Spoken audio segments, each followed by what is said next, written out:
Hello and welcome to this episode of the Pretty Girls Club. So today we have the pretty girl and we have the plant bro. I'm not a pretty boy. Oh, we have the pretty girl and the pretty boy in the Pretty Girls Club today. Yeah.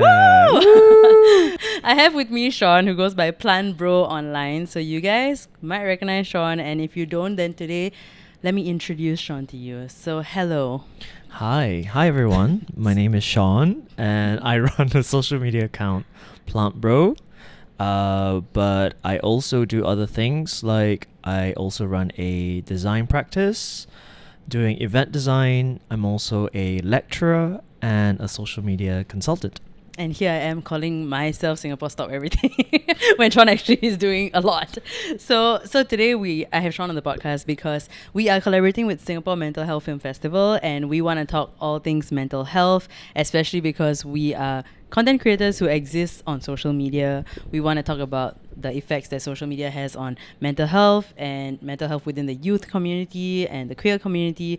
So it's a lot that we want to talk about. And I guess before we begin, trigger warning, we are going to talk about things that are all surrounding mental health. So naturally, this might revolve around things like that might be difficult to listen to, like trauma, suicide. So just a big trigger warning out there.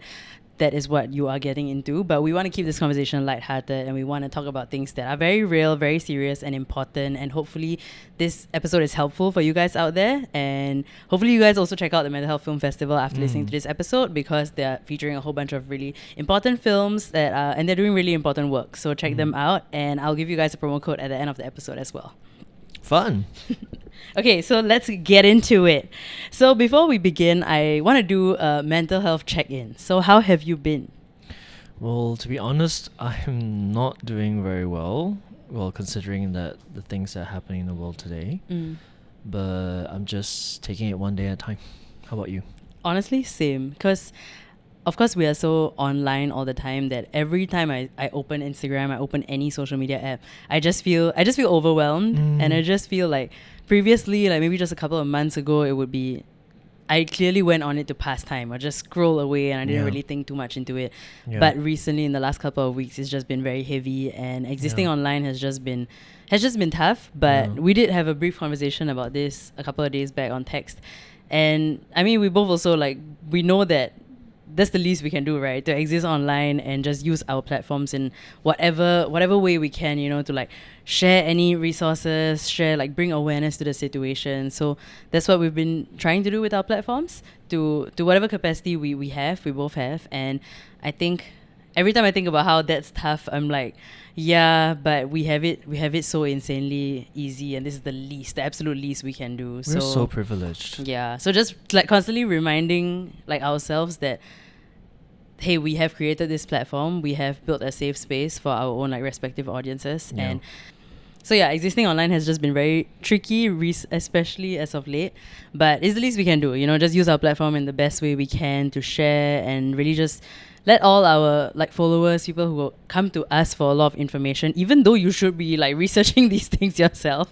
But it's nice that like we can use our community and kind of activate them in moments like this to do the right thing and care about things that are happening all across the world. Yeah. Absolutely. Yeah. So other than that, mental health wise, how else are you doing? Because you are keeping up with a whole bunch of different like work and jobs in general. So how have you been managing all that? Well, I think objectively, when I look at my life in its entirety, I think I'm doing really well. But I think it's just being affected by the recent events. Yeah. Like, I think it's hard it's hard to be okay. And I'm reminding myself that not being okay is human, and it's just something I have to sit with. I feel like acceptance is the first thing I'm working with right now. Yeah. No, that's huge. That takes a lot of like self-awareness and growth to get to an acceptance stage, even about like just circumstances in general and things that are out of our control. Yeah, absolutely. Yeah. So yeah, of course, we have to talk about social media. That is unfortunately completely hand in hand when we talk about mental health nowadays. And as people who exist on the internet, a lot of people use social media as an escape from their reality. But I mean, for me personally, that is my reality. that is literally where I exist the most. You see me online more than anywhere else, and that's my full-time job. It's been my full-time job for a couple of years. So yeah, being on social media and existing on social media has been quite interesting, and there's been a lot of ups and downs just across like my whole career online. So how has existing on social media been for you? And are there like any boundaries you set in place, because it is a space where you can just get dangerously carried away in? You know, that's the funny thing. Like I've always had a very negative perception about social media and how it affects your mental health. And I do agree that social media does impact your mental health negatively sometimes. Yeah. But the reason why I started my platform, I started Plantbro, was because I wasn't doing well mentally, and I was like suffering with a lot of PTSD and social anxiety. And I was seeing a therapist at that time, and she actually kind of suggested that I try something, like try exposure therapy, exposing myself to people in a safe way. And that's how I started Plantbro on TikTok. Oh my god, you're literally a plant exposing yourself to sunlight. Yeah, I am. Oh my god, the realization. Look at me now. Thriving, this plant. Thriving. So I think for me, when I started my platform in the beginning creating plant content, but eventually I decided to use it as an outlet, almost like a mental health journal, where I talked about my anxieties, my insecurities, being an introvert, having social anxiety. And through that, I've built a community of people who also share the same, I guess, struggles. Yeah, so actually it has been really nice because as a community, we kind of grow together. And through my platform, in the beginning, it was just for fun, like like a mental health journal. Yeah. And then I think 2 years later, I found myself becoming an influencer, which was like, what? Happens to the best of us when we don't expect it, you know. Yeah. and then, but I think it's also because of the platform that helped me kind of not only process my emotions, but also help me meet other people who share the same values. Yeah. And I find that's very heartwarming. And I truly see the beauty of social media. But of course, there's the other side of social media. I mean, like, you can't make everyone happy. You get hate messages, you get hate comments, and some pretty nasty ones. And I think the thing that I am setting up for myself to protect myself is, yes, creating boundaries. And I remember I think in the beginning I wasn't very equipped for it, and there was a moment where I felt like there was a group of people online that were angry towards me.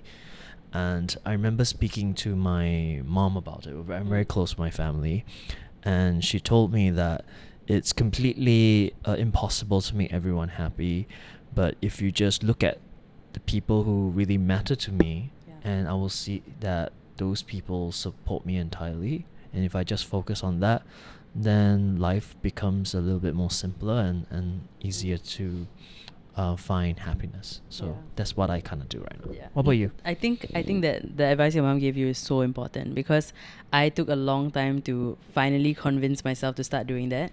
And I mean, of course, everyone around me would just tell me like, yeah, you can't please everyone. You know, there will always be haters no matter what you do. You could literally be like doing charity. You could be doing something so wholesome and like good for the world, but there will still be a hater who like says, but why are you doing it though? You know, what's your truth? Like someone just always criticizing every single move you make. So I think, I mean, that comes with living a very public life and putting yourself out there for the world to just see, right?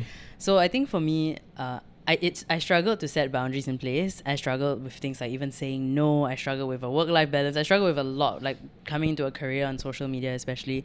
So naturally, I got a lot of hate comments when I started out, because people just, I mean, like, to be super like transparent about it, I'm not like a conventional influencer. Like the way I look, the things I talk about, and people, I don't think the world was ready for it, basically. Like, I don't think the world was ready for Preetipls, no. But No I one's think ready for you.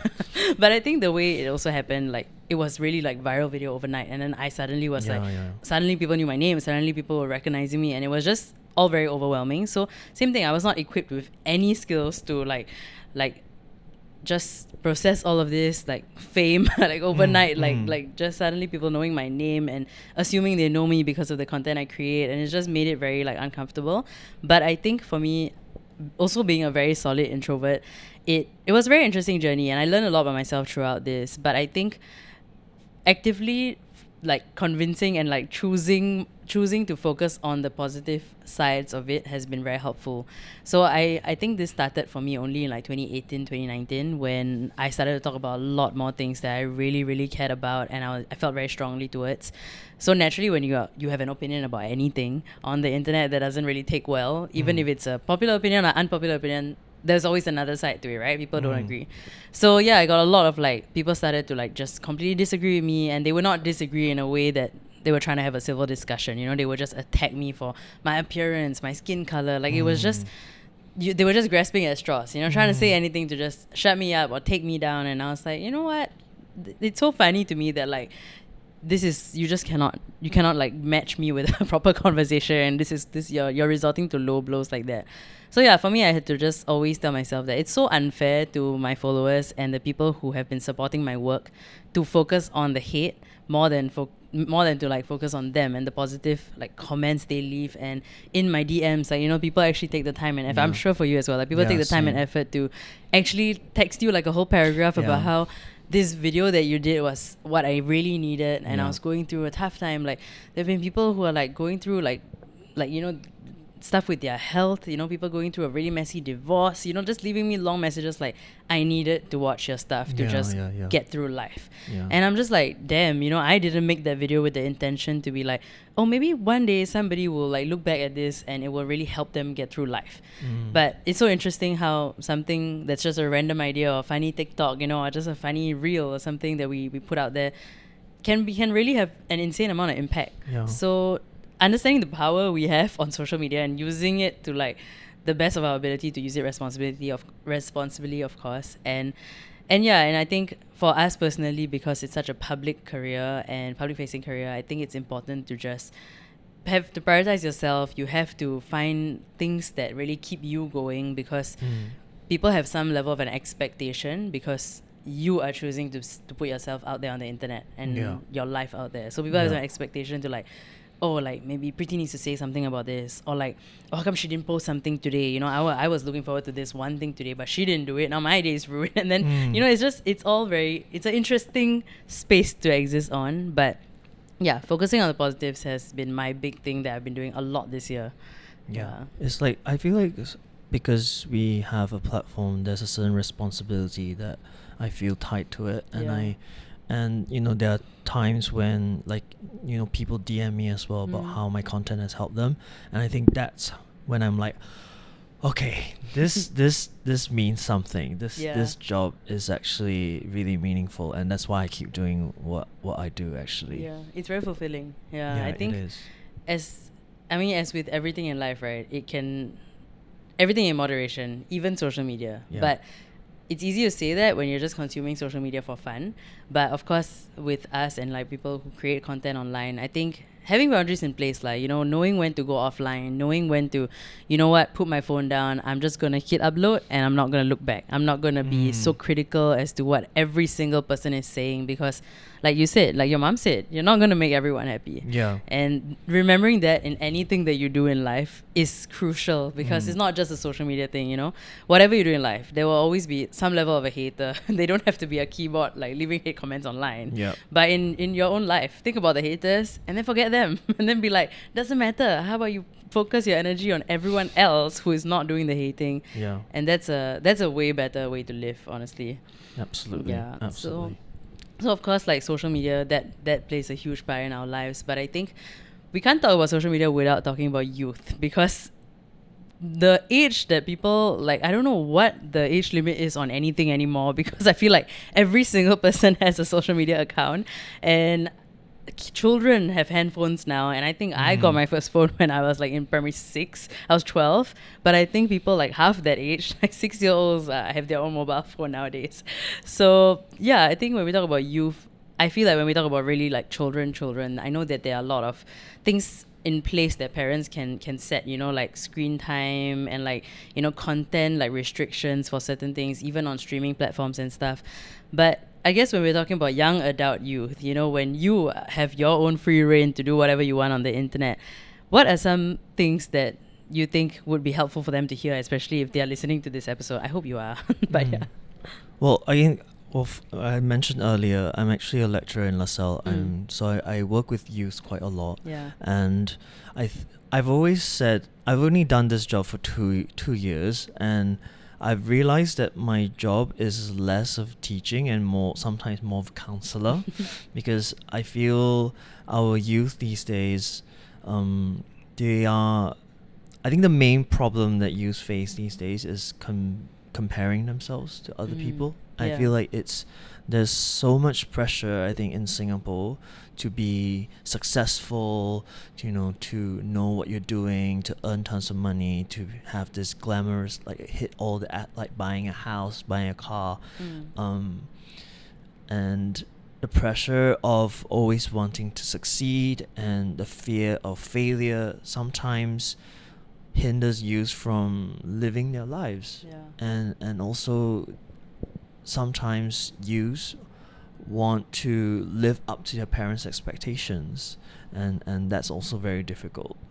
And I think in my job as a lecturer or as an educator, I think my primary goal is to help students or help youth find out what do they want in their life, and learn how to tune into themselves and listen to their own voice, which can be difficult, I think, because I mean, at that age you're so lost, you don't know who you are.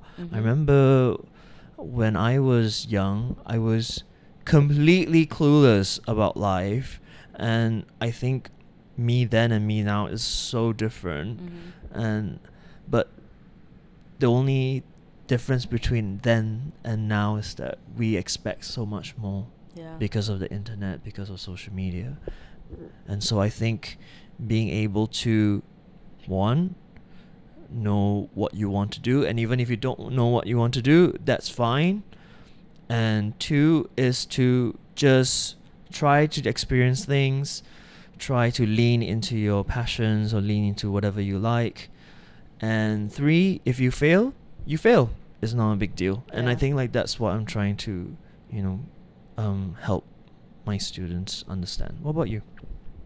I mean, before I get into like my advice for youth, I think I don't know if all the educators out there knows how important of a role they play in like a child or a youth's like lives, because I think it's really their formative years. When I look back and when I think about all the schools I've been in, like from primary school, secondary school, poly, when I think about like the teachers that I've had, I don't think about the actual things they have taught me in class, but I think about like maybe a piece of advice or something they've said, or like an interaction that was just so meaningful and I still held with me now as a 29-year-old. And I think that is it's really so important. And like when you hear how people talk about their teachers in school, it's always the interactions. It's never the, oh yeah, they taught me this one thing that is, I still think is so important today. It's usually not that. It's usually things that you learn from them through observing them and how they are with your classmates and with you and stuff. So yeah, I think it's very important. And you're right. I think a lot of the job is being a counselor, because you are really their support system. And I think at that point in a lot of like kids' lives, the main adults they have, of course, family members, right? Immediate family members and just relatives and extended family and things like that. But at the end of the day, they're family. So there's to a certain extent, you're not going to want to go to them for certain things, even though sometimes you should. But most times for a lot of people, their family is not a safe space. For a lot of people, that's so like, true. It's, I mean, we can all hope and we can all wish for that, but the reality is such that even if you have some level of a good relationship with your family members, you might still not feel safe enough to truly be yourself and fully like tell them everything that you're feeling, everything you might want to just openly speak to with someone else. So I think the next adult like figure in their life is always going to be a teacher, always an educator, always someone in school, like, and it's always that like young adult-ish teacher they have that they feel like oh man, cool aunt or cool uncle vibes, like, man, I wish you were my family member. It's always that vibe. It's always, I mean, in primary school especially, it's always like you know, you see this person, you're like, damn, I wish they were my family member.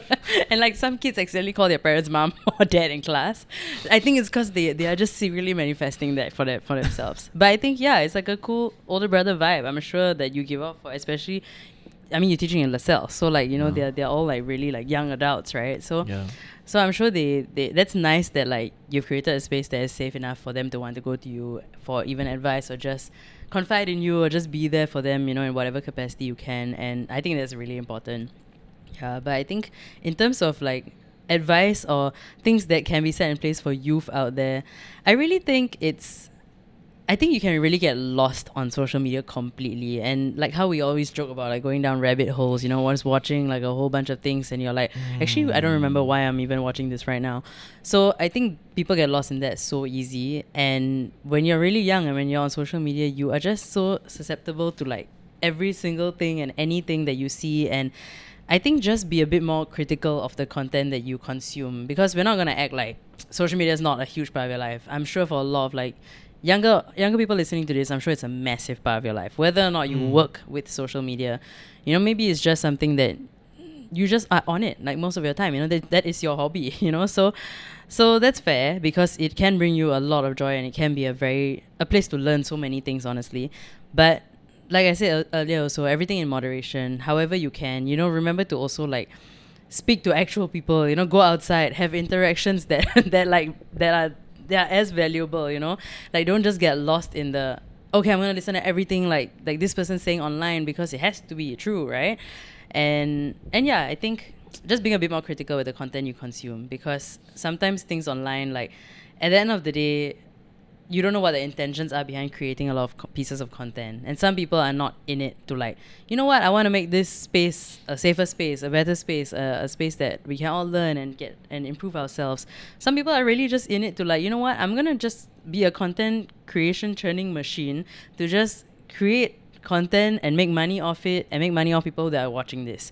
And if you're not too critical about these things, you get lost in it. And eventually when the content, because the intention is not really like, you know, it's not really clear. Yeah, it's not really clear. It's, you know, eventually you're just going to be watching a bunch of things that you're like, actually, this is providing me absolutely no like stimulation, intellectual stimulation. It is just me wasting my time, and it's me potentially even picking up a lot of wrong things or like not necessarily healthy habits. And yeah, you might take away all the negative parts of social media, which can just be really dangerous, especially in your formative years. So yeah, try your best to do that. You know, actually look out for people with like whose intentions, or actually like people that you could relate to personally, and be like, you know what, this person's saying something that I can relate to. I get it. I know where they're coming from. And like I said, you know, don't take every single thing you see on social media as like gospel, as like this is it, you know. Do your research, follow other people out there, follow people with differing perspectives, views, and then figure out who you are and, you know, how you feel about something. And that's how you also kind of find your own voice. And don't let yourself and your opinions and all these things just get lost in the chaos of social media and everyone that exists on it. Yeah. Well, I also think it's really important to exercise your privilege when you are mentally well. So sometimes I think as we are in a good place mentally, we might be on social media and we notice that our friends are posting things that might reveal they're not doing well mentally. Then you have that responsibility to look out for your friends, or look out for people that you know are not doing well. For example, if they are consistently posting very depressing quotes about being hurt, or then maybe exercise your responsibility by reaching out to them and checking in, do a mental health check-in with them. I think that's very, very important as well. Yeah, that's true. And I think especially when you're really young, you're younger, you struggle with like self-expression. So sometimes it's really you know what, I'm going to Google what it feels like to be sad, and I'm going to copy paste the first quote that I relate to, and I'm going to paste this on my Insta stories. And it is really literally that sometimes. And that is to some extent a cry for help, you know? Yes. So I think like exactly what Shawn said, don't discount it, don't see it as this person's always sad. Yeah, maybe there's a reason, behind that. Yeah. And don't dismiss their feelings and behaviors like that, especially if you have the privilege and the capacity to like just reach out. It's just a text, right? I mean, we're all so readily like, we're all on our phones, we're all online all the time. So let's just put it to the best use we can. Yeah. Because I remember when I was sad, when I was depressed, when I was not in a good place mentally, I was literally spiraling, and like I couldn't help myself. Yep. But how I kind of like woke up or like was when a friend texted me randomly, because she saw the things I was posting online and or talking about on my platform, and she was like, hey, just want to check in with you if you're okay. I just thought about you today. And that opened up a conversation that really, really helped me. So I think that's very important. Look out for your friends. Yeah. And don't forget the power you hold. Like even literally a text message like that could be life-changing for someone, because you never know how much they need it. So yeah, check in with your friends, please. your loved ones, even an acquaintance. There is literally no harm in checking in with people around you. Yeah. I mean, don't be a weirdo about it, Like just like, I mean, just don't be weird. Like boundaries at the end of the day. Okay. But yeah. Okay, Okay, so I mean, we talked about social media when it comes to mental health and of course the youth, but another big community that I think we really need to discuss the mental health state of this community, because they constantly get overlooked, is the queer community in Singapore. Yes. I mean, the queer community in general, but like in the Singaporean context, just looking at how like online, looking at how it's such a struggle to even be able to express yourself and be yourself, and just look at how critical people are about everything and anything nowadays. It's also a bit, it's a lot. It's very overwhelming. So I think when it comes to mental health within the queer community, we need to also talk about health, like, the medical aspect of everything before we even can talk about self-care and like therapy and doing things for you. And I think so many things are overlooked in Singapore. And I mean, what are your thoughts on that? Are there enough like avenues? I have so much to say about this. That's a lot. I think, okay, first of all, I must say that I had the privilege of leaving Singapore and living overseas for a while. I lived in London for around 10 years. So I think living abroad, I got to experience a different culture. And so when I moved back 3 years ago, I've been here for 3 years now, I got a huge shock. I think in terms of, even acceptance within society, and of course being now in my mid-30s, I'm thinking about home ownership, I'm thinking about starting my own family, and then obviously now being aware of the legislations here, knowing that I'm unable to start my own family even if I really, really wanted to, actually plunged me into feeling depressed and also really, really helpless. So I feel like that's one thing that the queer community here in Singapore struggle with a lot. And sometimes even the way queer people are being discussed on mainstream media, it can feel very dehumanizing. Yeah, it's very problematic. Yeah, like our needs are not as important. You feel the discrimination, and that the discrimination is also normalized. And I feel like that made me feel really, really depressed, I think. Yeah. I definitely think in the recent few years, it's been very, especially after COVID hit, it's been, everyone is so online. And when we talk about things like Pink Dot in Singapore, I think they have just really taken over the online space so well, and a lot of people know, they are very aware of resources that are available that maybe they were not aware of just a couple of years back. And I think being forced to be so online because of COVID and because of staying in and pandemic and everything, that really made people realize that, okay, there are actually a lot of avenues, there are actually all these different organizations, they're doing all these different things, and doing their best to really like provide a safe space to different members of like the queer community to just, hey, reach out to us if you need help with these different things, even when it comes to like hosting panels surrounding housing in Singapore, or like starting a family. These things are now, I see them all around, and I think that's great. But I think at the end of the day, it's still, because discrimination towards the queer community is so normalized, it is some level of like, you don't dare to take that first step to approach these resources and avenues, and even though you know they exist, you still don't feel safe enough or comfortable enough to just be like, oh, just let me just send a message on social media, let me just attend this event, because you still feel so like someone is going to have something to say about this, or you just don't feel completely safe. And I think that's so sad, because as like individuals, I think there's only so much we can do, and for me as an ally, there's only so much I can do with my platform. But I think this has to come from like a higher up level for sure. And I think a lot of us on social media are really like using our voices, doing the right thing, bringing attention to the right causes. But I think at the end of the day, to live in a place and to feel like your own country doesn't give a shit about you, it's hostile towards you. It's not a safe space. How is the whole country gonna feel like a safe space, even if like your friends and the people around you are trying their best? At the end of the day, how do you call Singapore your home when they don't allow you to buy a home? You know, so it's ridiculous. So I think as much as we can have conversations like this, and I'm sure in our own personal like settings we have conversations like this all the time, so it's just so it's so infuriating, because it just goes back to what else can we do as individuals now? You know, what else have we not already done? And I think also discrimination has like a really negative effect on mental health.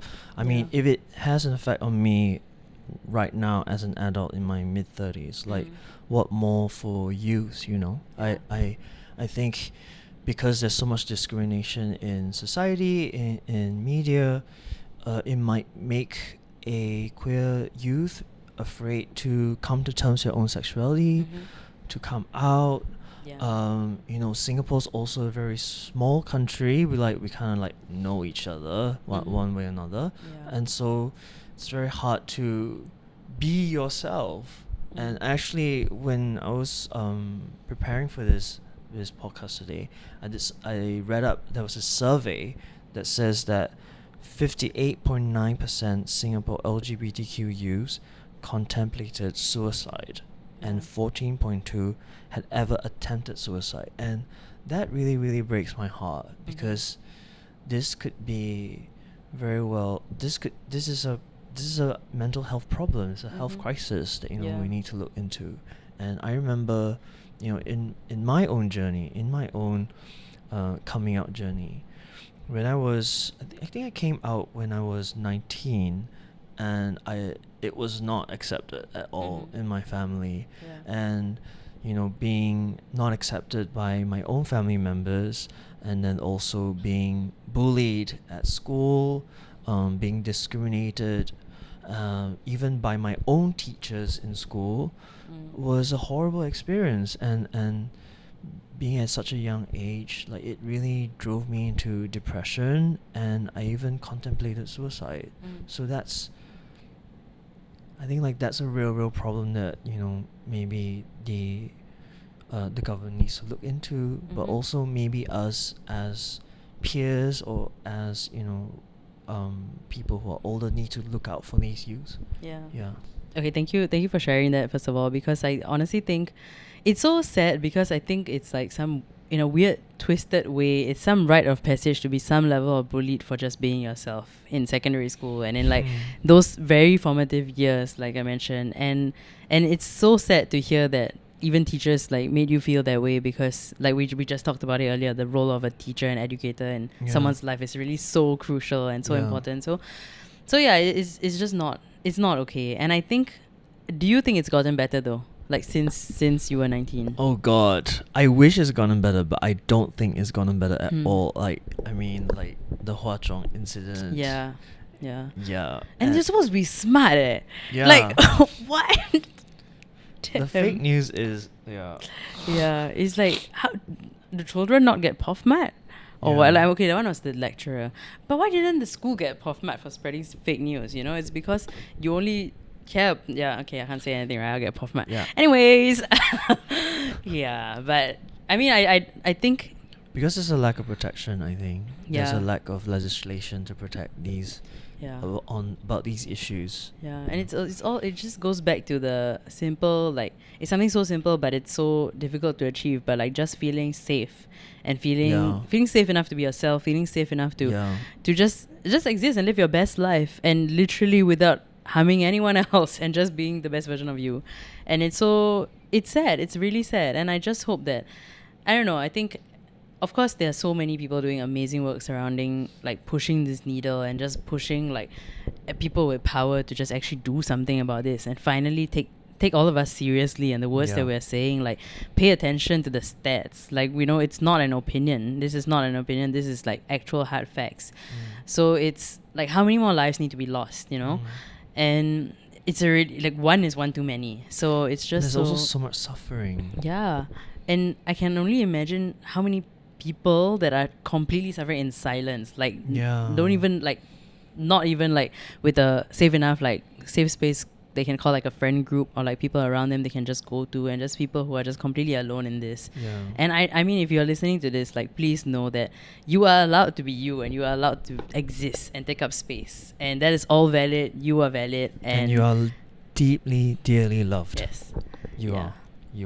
And I don't know what we can do, like, but you know, if you are struggling right now, and if you're listening to this and you're struggling with your own coming out journey, then I think if you're not ready, then take a beat. You don't have to force yourself to come out if you don't want to.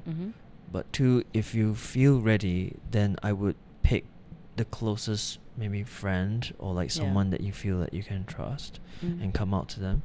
And if that doesn't work as well, I mean, there are also resources, and there's also places that you could go to talk to someone, which we'll share about in a bit. So actually, in the description box of this video, like, I will include, like, all the resources, links that you guys can check out, and there are a lot of, like, community groups, like, there are a lot of youth counselors that you can reach out to, that they really do so, like, amazing work. And there are people who are members of the community as well, who have, like, lived through their own, like, personal experiences and can relate, and will be able to, like, just even, like, share their experiences to you know, to let you know that there are you are people, not alone. you are not. You are really there not are alone. people out there like you know, who have also experienced, who are experiencing the things that you are experiencing, and just reach out, and I'm sure that, you know, they will be able to help you or support you. And I think just knowing, it's that whole constantly reminding yourself and knowing that you are completely valid. Take up all the space you should be taking up, and I think definitely check out the resources if you've always thought about doing this, but there's always some level of inertia to just actually, you know, speak to someone and speak to a stranger. Like, I can relate to an extent only because I hesitated for my whole life to go to therapy, and I finally started it earlier this year. So it's a lot. It's a big step to take. It's a massive decision to take, but it will really be very life-changing, especially when you just when you make that first step. Okay, it's always going to be difficult. It's not easy, but it will be very worth it. So I highly recommend, you know, reaching out, speaking to a counselor, or just anyone in, like, any of these youth community groups that we were sharing the resources. I think you could it could be really eye-opening and just life-changing for you. I do think though, if you are LGBTQ, it'd be wise to check out the resources if you're looking for a counselor, because there's still a lack of protection. You might be looking for a counselor online, but unaware that they're actually not LGBTQ affirming. So and end up going through conversion therapy, which is really, really not a good idea. I mean, I can say that because, I mean, I'll just share a story with you. You know, remember I told you I came out to my family, and then they didn't accept me, and it was a very difficult time in my life. And I remember thinking, wow, if my family doesn't accept me, and if the world doesn't accept me, and if I can really do something about this, then maybe I should sign myself up for conversion therapy. So I actually did 4 years of conversion therapy, and man, it was really, really, really difficult. But I think at the back of my mind, I was like wanting to do this so I wouldn't be a burden. I wouldn't fail my parents. I wouldn't be a disappointment. And that was the driving force that I had to push through. And obviously there was lots of trauma that was inflicted. And I think looking back now as an adult, I would definitely want to give the younger version of me a big hug and say that, you know, you don't have to do this, you know, you have to learn how to love yourself, to be kind to yourself. But obviously at that age, I didn't know. Yeah. So after 4 years of that, I reached a point where I felt like I wasn't going anywhere, and I felt like I didn't agree to the kind of work or trauma that they were inflicting on me, that I stood up for myself and I said that, you know what, the last 4 years I tried to be straight, clearly isn't working, so I'm gonna try the next 4 years to be gay with a capital G. And I wonder which one won. Girl. Cause now I am gay. No, but I don't know. Okay, so I'm so glad you are. I'm so glad you're just being the best version of yourself. But I mean, okay, if you don't mind sharing, Yes. how did your relationship with your family improve? Like, how did Oh, they? that's such a good question. How did they basically grow to accept and love you for you? Oh my god, that is such a good question. It was a long, slow, arduous, painful process. Yeah. Like, it took 15 years for them to accept me. And I think my strategy changed. Like, in the beginning, I was like, why don't you accept me? Like, why? And then getting really pissed off. Mhm. And then that was the first stage. And then there was the, like, Cold War stage where I don't talk to you, you don't talk to me. We don't talk about it. We pretend that it's not there. Yeah. And obviously, when I moved to London and I tried to be gay, and there's a whole set of, like, lots of funny stories when it comes to that, but we'll not talk about it today. Obviously, with the distance, it really helped also, but I think it changed also when I learned how to accept myself. I think in the beginning, because I didn't accept myself, I was always looking for the external acceptance. You know, I needed them to accept me so that I can accept myself. It was a long journey, but it was only, I guess, more successful because I began to only surround myself with people who also accepted me, like my friends, my chosen family there in London. And then slowly I began to breach the topic. So, like, I would sit my parents down when I came back to Singapore or something, sit them down, it's like, okay, let's talk about me being gay. And like, no, don't want to talk about this. No, I think it took about 7 times. We had that discussion 7 times. Until there was a moment that I had with my father, and it's actually a really sweet moment. I think my father at that time was very ill, and he had triple bypass heart surgery, and he almost passed away but didn't. And I came back to Singapore to visit him, and I sat him down at a coffee shop, and then we had breakfast together, and I basically gave him a little speech. I was like, Dad, like, you almost died, you're now in your mid-60s, you know, you're getting older, I'm getting older, like, I don't want to waste time anymore. Like, I don't want the day comes when you pass away and I'm standing there and I feel like I don't know you and you don't know me, and it's because we can't get over me being gay. So let us please try. Like, yes, I am your son, but I want to get to know you as my friend. I want to get to know you about your personality and who you are as a person, and I want you to get to know me. So can we please, like, get over this thing? Let's just, like, become friends. And he was like, okay lah, just like that. Yeah, I know you're gay, what? And I was like, okay. So, like, obviously that response I didn't expect, but I think he was just trying to be cool. I think later on when we had that discussion, he told me that when he was on the hospital bed, that life flashed before his eyes, and he realized that, you know, some things are important and some things not. And I think that was the real turning point. That was a real turning point. That is huge. Yeah. Well, I'm so glad that you guys And I'm so at that point now. privileged. Yeah. Because I know that not everyone has that experience, and I'm so privileged to have that experience. Yeah. I'm very grateful. Yeah. But honestly, like, I mean, I'm really happy that you guys are there at this stage now. But realistically, actually, it always takes something insanely major to happen before everyone realizes, like, okay, actually, you know what, life is short.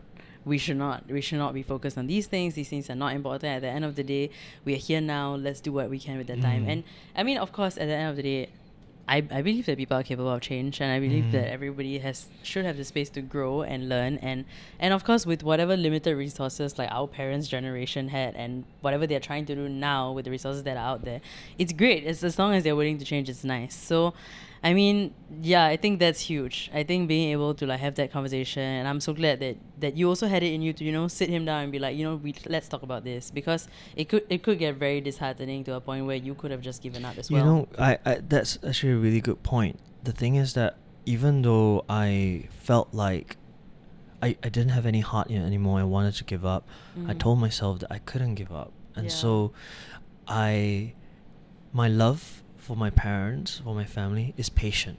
So even though you don't accept me, I will love you still, and I will be patient. I will draw my boundaries, but I will be patient, and I'll wait until the day when you say okay.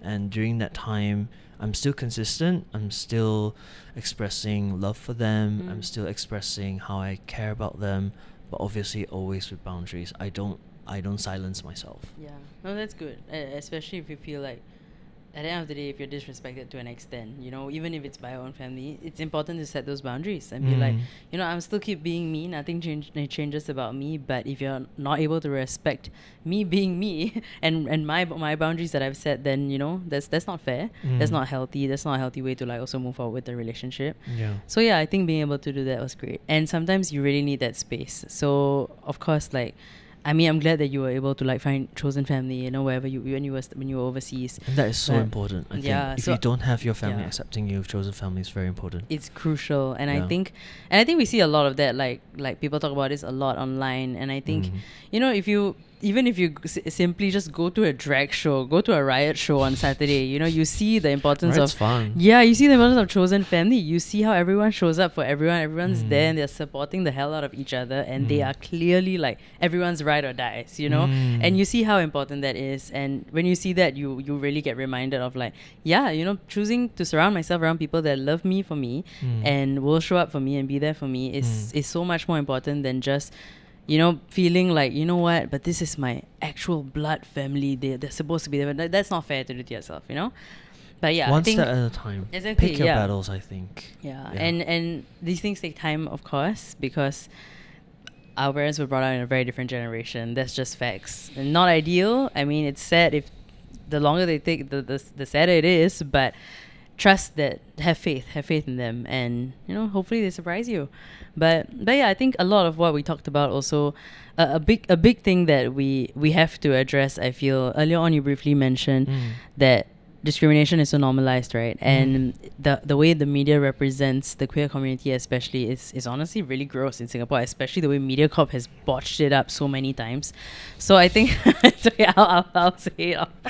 but I think when we talk about media representation, that is so important, because that is what so many people are exposed to. Like, you come home, most times, you know, you're not even the one watching TV, but it's on. Someone at home's watching it. Someone else is subconsciously watching and hearing the things that are said on TV. And we're just all exposed to this all the time. So I think media representation it's a no-brainer. It is very important. And I think in Singapore, we should be doing that way better with the resources we have.